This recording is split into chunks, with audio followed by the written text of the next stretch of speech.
Good morning, everyone. Welcome to How to Build Your Commercial Book with CID. And it's really about advancing your commercial insurance department. So my name is Anae Agostini, and I am with CID. I'm the CEO of CID Insurance Programs, and I want to welcome all of you, those that do business with us now, and those of you that are new to our business. We look forward to doing business with you. So let's talk about the logistics. Everyone's going to be muted, and most of you are used to webinars that function this way. You'll be able to hear, but you won't be able to talk, or you'll be talking to yourself if you do, right? Now, but your voice is important to us, so questions can be posed in the chat room, and please ask them at any time throughout the webinar, and I will stop and answer your question as we go. And then at the end, there'll be a short survey that will pop up after the webinar, and we would really like your feedback. That's very important to us to make sure that we're serving your needs and being able to address and train on any areas that you guys would prefer. So let's talk about our objectives here today. So we're going to learn about the sales equation, which is a really important part of how you actually attain new business. And new business is super important because you got to manage that, because you're not going to keep all of your renewals. It's just not possible over time. So you've always got to get new business going. And so we'll also talk about how to manage, your commercial book, how to hold on to those and view it and track it. I have a lot to tell you about that. So then how to use the F word in business, and this is not a dirty word, so it's sort of a play on it, and I'll tell you what that means in a little while. Okay, but let's get started with the basics. So all of you probably are listening with all of you listening are probably a part of an agency, or you may have your own agency. And the key here is to take a look at the balance of your book, commercial, personal lines, and life. And so in doing so, we're talking about commercial business and what's that balancing? Many of you will end up or started out in personal lines only. And that is because, the policies are similar, they're boilerplate type, it's homeowners, auto, once you've learned it, you can sell a lot of it. However, it's heavy service, and life can be the same way. So you're feeding your life business from your personal lines. So you can get caught in that trap where you're heavy on that end of the triangle. But commercial is low maintenance, and it can be very profitable. It's good retention, and so balancing that, building your commercial book is really important. Another important aspect to your commercial business, and this is really, you can apply this to renewals and new business. It's the same for either one, and it's X date plus presentation plus close equals a bind order. And so when you're going after new business, it's super important to pay attention to each of these sections of the sales equation, because if you drop one of you don't emphasize each of those areas, you potentially won't renew a policy, you won't bind the new business policy. And so this really breaks it up in a way that you can easily manage it. And we're going to go into a little detail on each section. So let's start with the X date. And again, feel free to type in any questions that you might have as we go along. I've been very involved in creating systems for insurance agencies. So and I apply the same systems to my own company, and that and because the systems work, even though I'm a wholesaler, they still work in the same manner. So let's talk about the X date. So you really need, if you're going to, and X dating, what is X dating? You're working to develop expiration dates on commercial business that you can potentially quote going into the future. You really want to look at it. You want to create a filing system and develop risk profiles. I'll talk a little bit more about the risk profile in a moment on the next slide. And then you want to know what's your weekly sales goal. So you've got to have some goals here to establish how much business that you'd like to write on a weekly basis, and then put your marketing plan into action in order to achieve that. You're going to need to make contacts. So you're going to data mine, which means that you're marketing to a certain database that you either purchase, you develop on your own. You want to make personal contacts, visit their businesses, and you have to be fearless in that aspect of the business, because you are in a people business. We are in a people business, and it's those relationships that count. And then participate in POS activities. That's a point of sale, POS, and that's where you can connect with.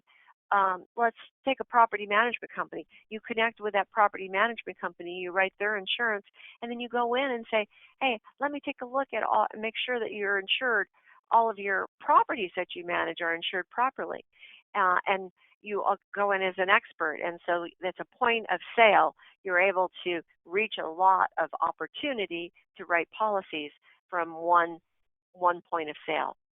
And then networking is another really important area. That's how you get to the type of people. You join an organization, or pay to attend a luncheon, and that's where you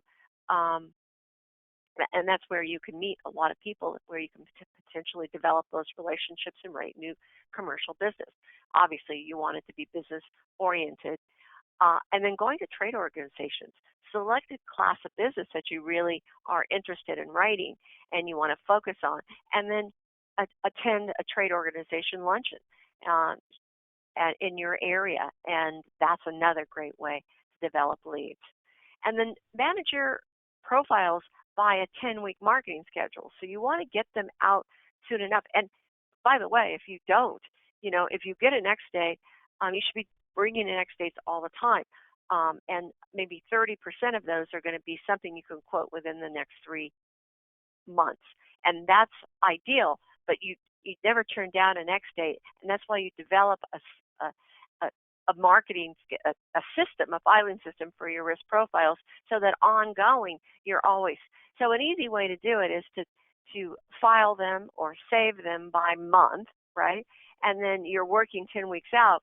So you just go to that month when you're ready to start working it 10 weeks out, because you don't want to be working it 2 weeks before the expiration. You want to get in there early and pay good attention. Take the time to develop a professional quote for the insured. Okay, let me know if you have any questions going on. So what do you want in that risk profile that you're going to be building? Okay, there's a business risk profile is sort of like a little questionnaire that answers basic questions. We have those on our website for a number of like apartments, lesser's risk, condominium associations, where you're actually need a lot of detailed information, and something you could email over to your client, you could fill out over the phone, and then any applications that maybe you're doing professional liability, and maybe they have a application on file with the carrier that they can send over, and you can quote off of that. Obviously, photos are a great thing. A carrier declaration page is important because you want to know who they're currently with. Loss runs, carrier quotes that quotes that you may be getting, proposals to the insured, right?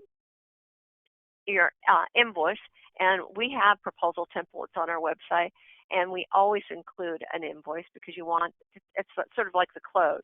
You want them to pay. You want to make it easy for them to pay for the policy, and then or a finance agreement if needed, because not every policy can be set up on direct bill. You might have an agency bill situation where you need that finance agreement. Okay, so another aspect of it is once you've received a submission, you've sent it in to us for a quote. We will work with our underwriters to get them to say yes, because the guidelines may say no. Doesn't mean that your underwriter might not say yes, and that's really about you knowing the risk. And we won't know the risk as well as you, but we can certainly ask you questions that can help you along the way. So if you want to build a storyline, you need to know enough about what the insured is doing. If they have loss history, what caused the losses? What have they done to make sure that those losses won't occur again? What safety mechanisms do they have in place at their company? How do they manage their employees? All of these things become an important and knowing exactly what they do in their business and what they don't do in their business, or because a lot of times you think you know what they're doing, and you ultimately figure out that they're doing something completely different. I can't tell you how many times our renewal underwriters have, discovered when it first comes up for renewal that we don't really know exactly what the insured is doing because it was represented in a really vague manner initially. So this can be very helpful with getting an underwriter to say yes to quoting business and quoting it competitively as well.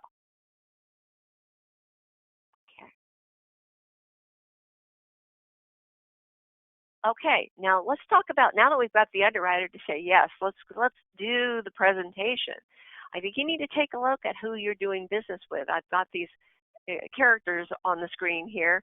There are 4 different types of personalities, and we know that the Rambo personality, even though everyone probably remembers Rambo, I do.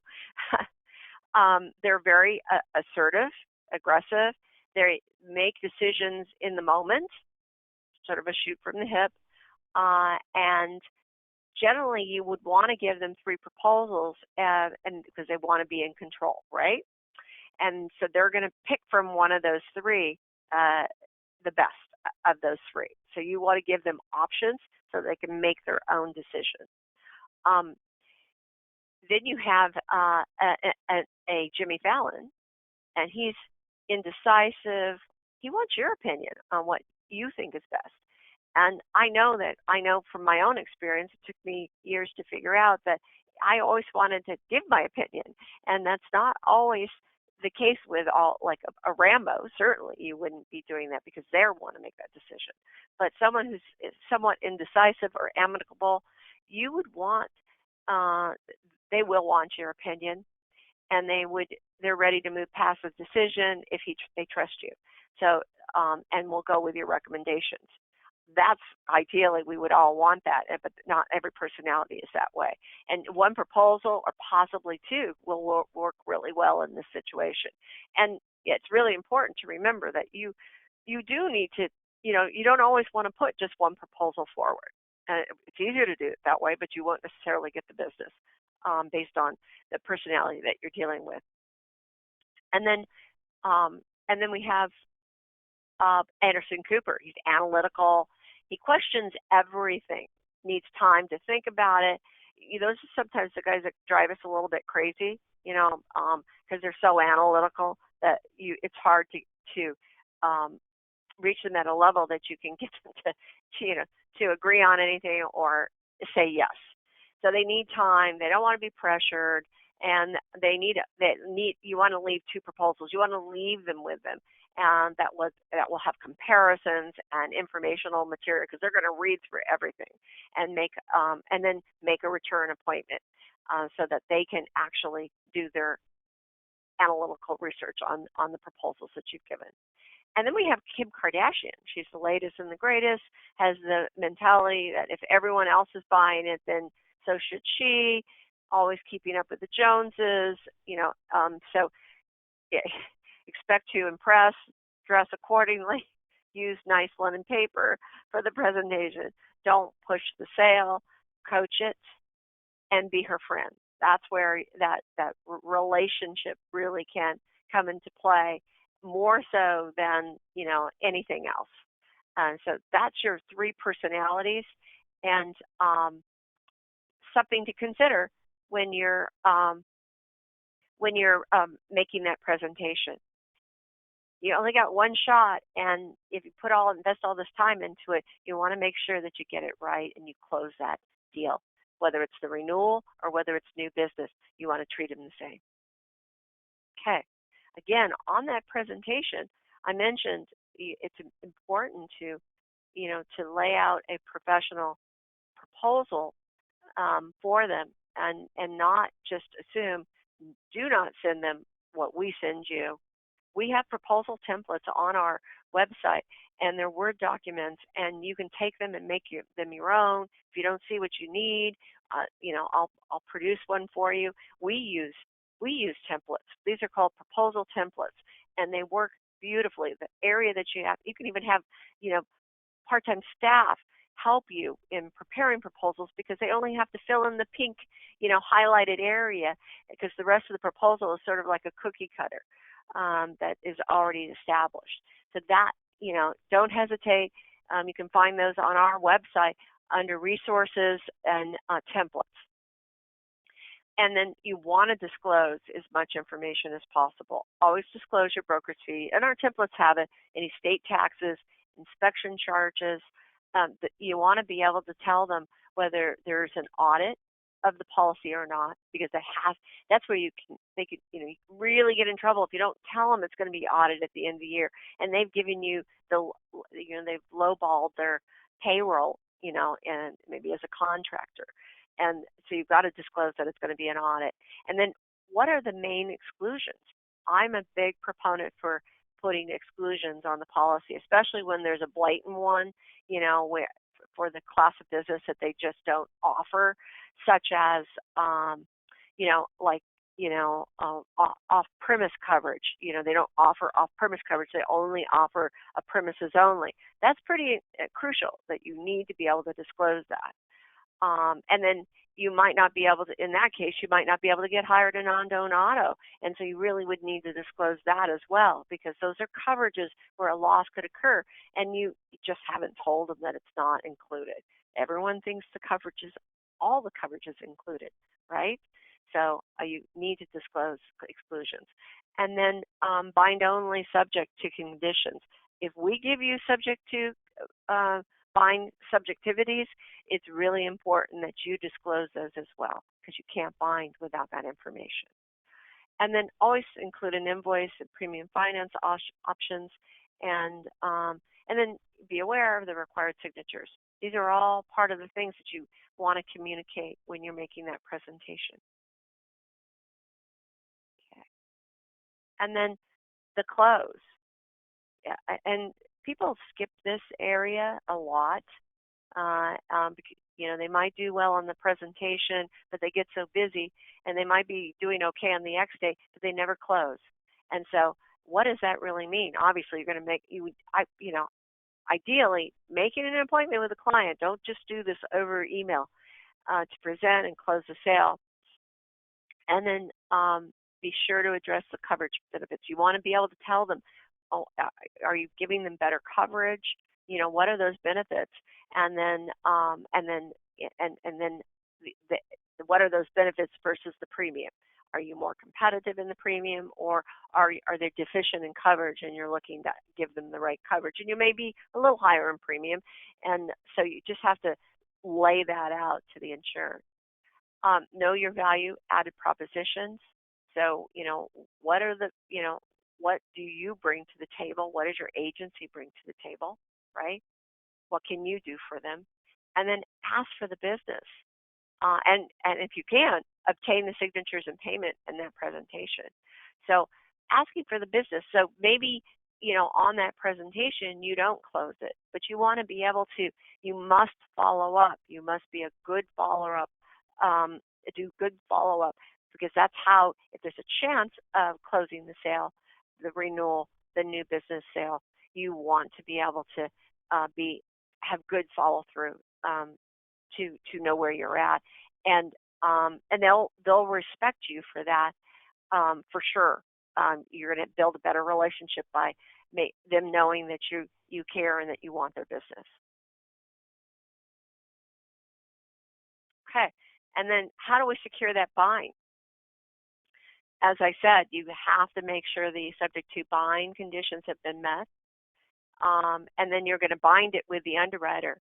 A lot of times, this is where we run into problems, is that brokers are not paying attention to the subject to bind conditions, and unfortunately, that's that's a big part of of binding a policy. So it's really important to pay attention to that. And I know all of this requires discipline and attention to detail, and a lot of times we just want to make the sale, but this is where you can get yourself in all kinds of problems, and then we get into problems.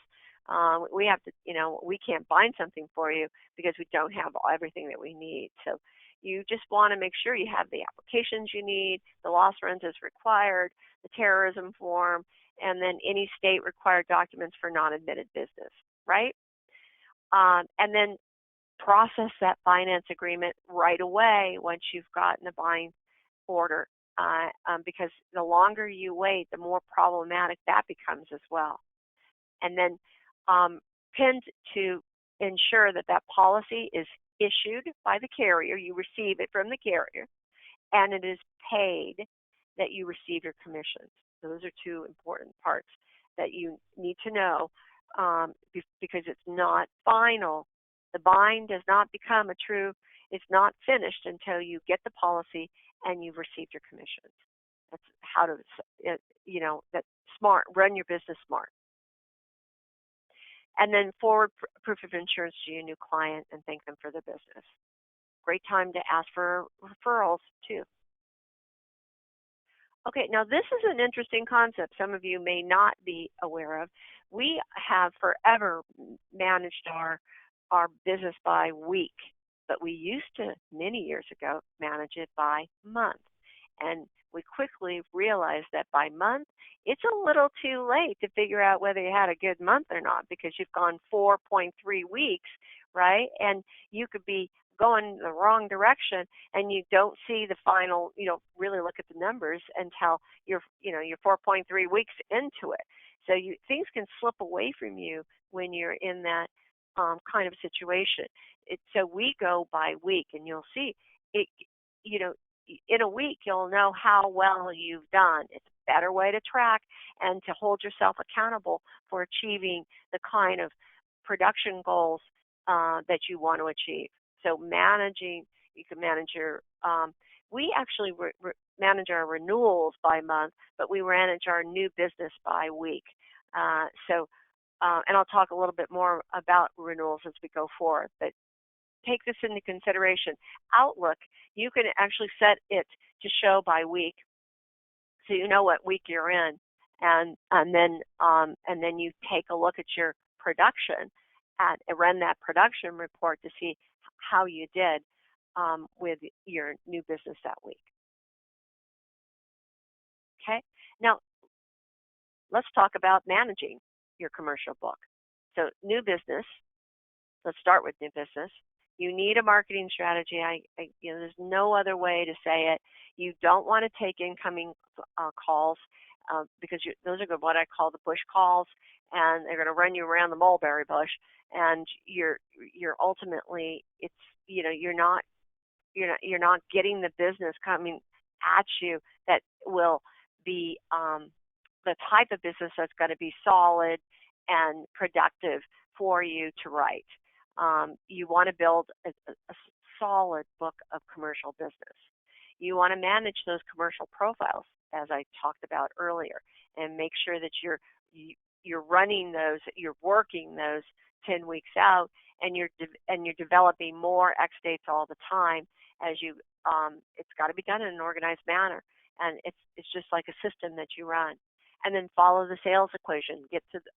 Make sure you're working all three parts of that sales equation. Set weekly goals for the premium and PIF that you want for new business, and then make sure that where you can, you're charging a fee, income with, so increase your broker fees, and you can do that with premium finance, with a premium finance company where they'll pay you a percentage of the premium that you finance. And broker fees are important because a lot of times, an agency really needs to have an average of, about 13%, 13.5% in fee income in order for you to, and that includes commission and fee, in order for you to stay profitable. So that's important. You will need to charge fees in order to make that happen, because not all, especially things that don't fit into your preferred markets, I would be looking to charge a fee, a broker fee in those situations. Okay, let's talk about renewal business. As I said, treat every renewal like new business. That's super important. Commercial is very, very easy to, it doesn't have a lot of service. It's not labor intensive, and like personal lines is. And so thus, you probably won't be in contact with that insured very often, unless you're writing a lot of contractors. Contractors can be labor intensive. But nonetheless, most commercial business is not. And so you have to at least touch them really well once a year, and that's when the renewal comes up. So that's important. So how do you do that best? Make sure you manage by report. So print that production report by month so that you can print those renewals out and manage each one of those renewals by expiration date. So you're starting with the 1st and going through the 31st, and you are making sure that you're sending out a renewal proposal, making contact, making sure that they're happy, and that you are, and that you have achieved the bind order for the renewal. You want to know your retention and lapse ratios. How much business are you losing out the back door? Because that can really affect, if you're writing as much new business as you are losing out the back door, then you're not going to be going anywhere as a company. You're going to be sort of like on a hamster treadmill. But you want to know what that is. You want to, run those numbers to know what your retention ratio is. You really want to be achieving, hopefully, like a 90% retention ratio. And that way, and obviously your growth, this new business growth would need to be greater than that. And I usually say, multiply that by 50%, and you would probably, the new business goal would be right there. A couple things when it comes to new renewal business. When those policies renew, many of them are going to have a policy audit.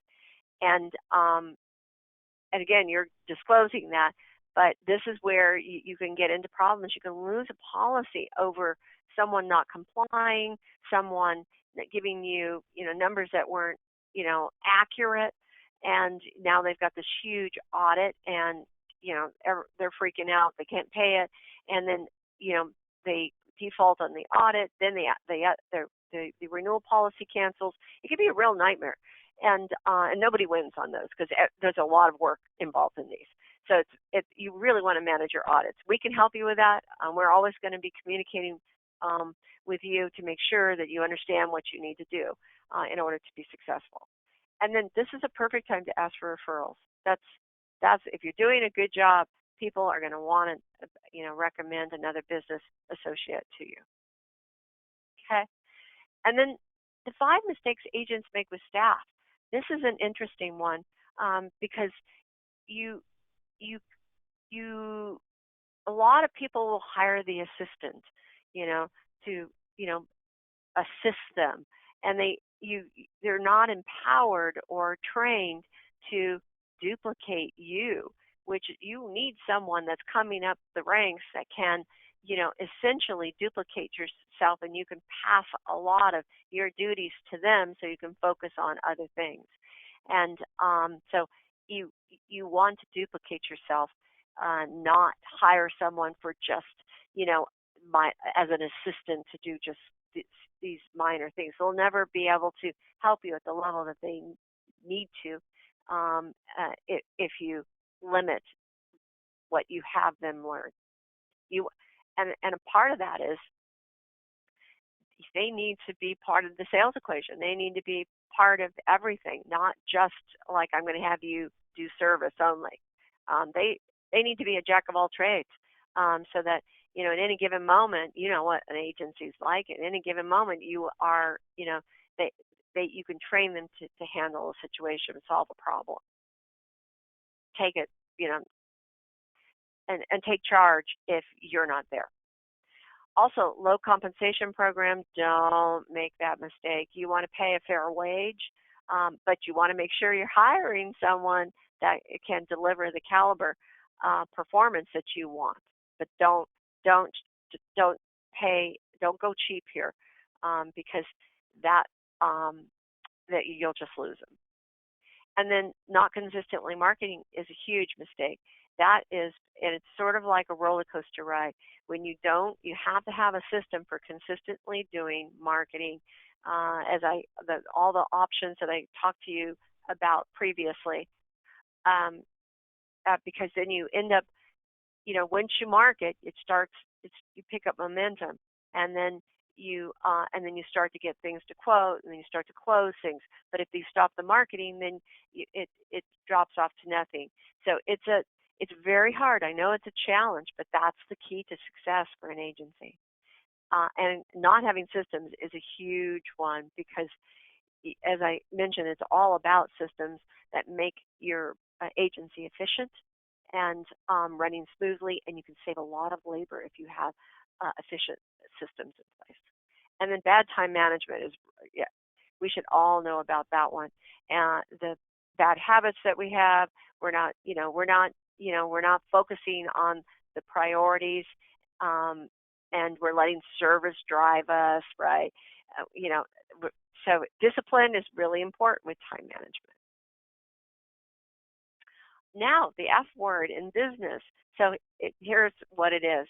This is a great, great tool for teaching someone that you hire to duplicate you, but it's in how to deal with your clients in a way, especially when there are problems. They're calling, they're upset about something, and here is a wonderful way to calm them down. I know how you feel. I've felt the same way before, and so have others. Let me show you what I have found. And that's you calm them down with the first two, and then you give them a solution in the third one. So consider using this. It's very effective. It's really simple, but it's very effective. Okay. And service, managing your commercial book. Service. This is, as I mentioned, this is where you can really get bogged down, and you end up focusing all your time there, because that's sort of, the squeaky wheels are driving at you from that standpoint. But you have to, whether it's you put the phone on do not disturb for a period of time, but you have to reach other things. But the service that you want to do, you want it to be efficient. You want your employees to be part of the whole sales equation for renewals and new business. And then you want to work smart. You want to have forms and templates, time management sheets for your employees, so that everyone, has a system for what they're doing. Use good judgment and problem solving. Problem solving is one of the biggest ones, and that's where the F word can really come into play. So you want to teach everyone those 3 F words. And then really important here. Prevent cancellations. This is, I can't tell you how problematic. This is the worst way to lose business. And because once this happens, typically there's, carriers have gotten tightened up on especially, late pays, non-pays, going into cancellation. And a lot of the carriers won't reinstate anymore on a bad pay history. So that is something, you must have a system for follow-up on payments. So a late pay system. If you don't have one, you want to know about one, contact us. We'll show you ours. We'll let you have ours. And because we have a late pay system, and we will always be noticing you of those late pays. And then also, you want to cross-sell. Make sure that you're cross-selling on managing your commercial books. So, as a wrap-up, what did we learn here? It's like the sales equation is a super important part of retaining renewals and gaining new business. You want to be super efficient with managing your commercial book. You want systems in place. And then for problem solving, you really want to use the feel, felt, and found words to help your insureds, understand, because insurance is so difficult to understand, to help them understand how you can help them once you've calmed them down. All right. Let's see. I think we are done. I want to thank you for attending. I hope you got value from this. We have lots of tools on our website, so please feel free to go there. Our applications are there as well. You can contact your underwriters there as well. And then Jacob will be sending you out a little bit of information about our website and future webinars that you can attend. And so I thank you again for attending. Hope you guys have a great day. And for those of you that are new to us, please, we are fast and efficient in providing quotes, and our underwriters are super knowledgeable. Give us a try. I think you would enjoy doing business with us. Thanks again for attending.